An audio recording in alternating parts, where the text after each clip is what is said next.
Yep. Yeah, so, boom. I guess I like it. I don't think I need to say more. Good job, Roy. Yeah. That's great. The reality of House is that it's a casual rework. Basically, basically what we're doing is we're just making it a little bit bigger. We're adding an extra set of stairs. Keep going, man. I love what you've done with the place. Yeah, and so again, it's we're rebalancing also the. And the first one I want to talk about is what we call the Ping 2.0 system. So it's an improvement on the existing ping systems that you're used to and that you've been playing with. The difference here is that you can share the positioning and the nature of gadgets that have been deployed in the environment, either by your teammates or by the enemies. So it's a really easy way to share information with your friends. Even if you don't have a mic, it's like really useful. Yeah, not everybody can use a microphone, not everybody wants to. Now there's no excuse to not be working as a team sharing that information. Absolutely, and it ties back in what we were talking about before, which is trying to add stakes in the preparation phase and the support phase, this one being for both actually. It's a very, very useful way as an attacker to like use your time with your drone, because if you spot some traps that have been deployed, for instance, by Frost or Capcan, like we saw in here, this is an information that can remain potentially longer, and so it's really useful for your teammates to just get that info. You don't need to make that perfect call and describe exactly where it is. The game is just going to help you do that. And also, we're bringing a really important one this time because we're adding a secondary gadget for attackers that is going to do some hard reaching. Tell me more. So don't be afraid. It's always going to be a weaker version than Thermite, Hibana, or Maverick, because we want them to remain the king of that domain of the game. But we feel like by adding some hard reaching to the mix in the secondary gadgets, we're going to free up a bit the composition in attacks and allow for more diverse compositions in teams. For instance, if you're attacking a bomb site where you know that your strat only relies on opening one specific hatch, you're going to have the possibility to just not be forced to pick Hibana or Thermite or Maverick. It's a lot more flexibility for attackers there. What have you got for defenders? So defenders also are getting something. They're getting a proximity alarm that I think has already been talked about many times. It's coming. Basically, think about the metal detector in bank or a border, but this time defenders have them in their pocket and they can just throw it anywhere, and it's going to be a great flank watcher. Wonderful. And JB, there's another thing we haven't quite touched on yet. Now, this is going to be a big one for competitive players, for casual players, for content creators. What's coming? Indeed, this is a huge, huge thing. I'm talking about match replay.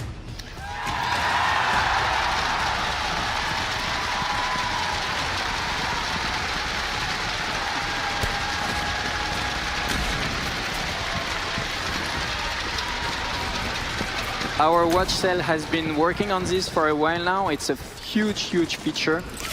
We're only in pre-alpha state so far, but it already has a lot of the core functions that we want in this feature.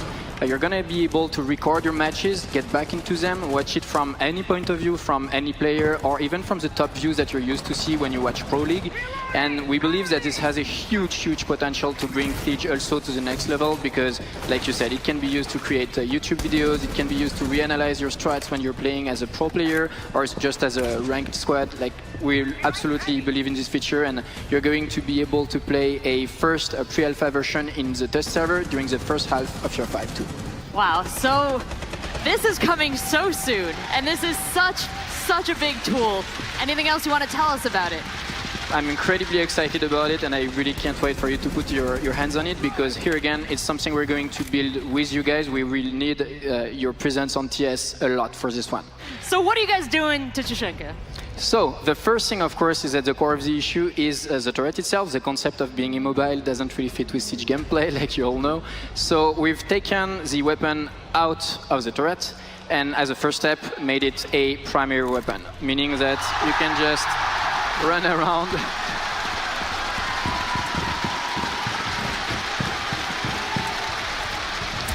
And as you can see here, it has a huge amount of destruction power, so you can just use it for rotations. Like, it's a hell of a weapon now.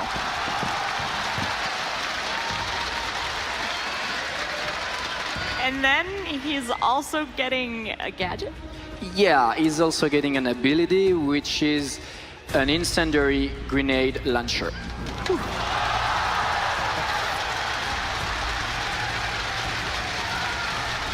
And as you can see in game, it's pretty wild.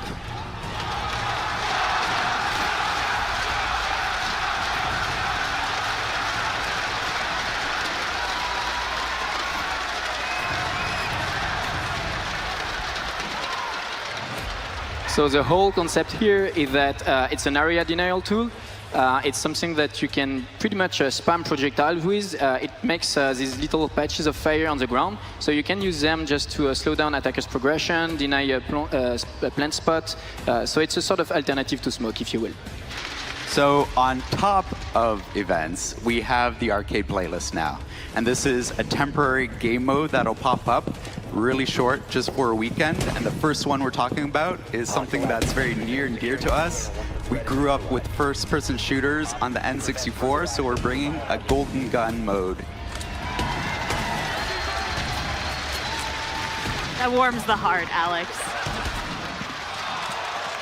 Now, this is just the start of what's to come for the playlist, right? That's right. So with the arcade playlist, we want to tweak little gameplay elements, introduce something new, and then release more and more of them as the year goes on, and then once we get into year 6. So you asked for it. We're bringing map bands to Rainbow Six Siege.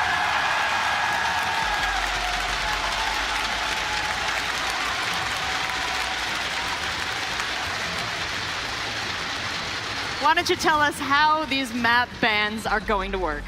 So whenever you start up a ranked playlist or an unranked playlist, you jump in and you have 3 maps to choose from the pool. Both teams will vote on which ones they want banned. The remaining one will be the one you play. Fantastic. Couldn't be simpler. Now, every day the Rainbow Six Online experience gets a little more competitive. You guys are taking it even a step further. Right. So with map ban, that's coming year 5. In year 6, we're already laying the groundwork for something that we're calling the Rainbow Six Cup. This is taking the experience of the SI here and trying to package it up for everyone at home so you can play with 4 friends in a series of battles to find who's the best. We have 0 tolerance for toxicity, harassment, cheaters, and we're going to keep it up. So the player behavior cell is working on the biggest feature yet, which is the reputation system. Next time we talk about it, you'll actually see something. We're taking it very seriously, and it goes with all the other features that we're bringing in year 5, year 6, all this core gameplay. We're excited to deliver more to all of you over and over again. Make Siege a better game. We paired up with Crystal Dynamics to bring you a very special skin for Ash.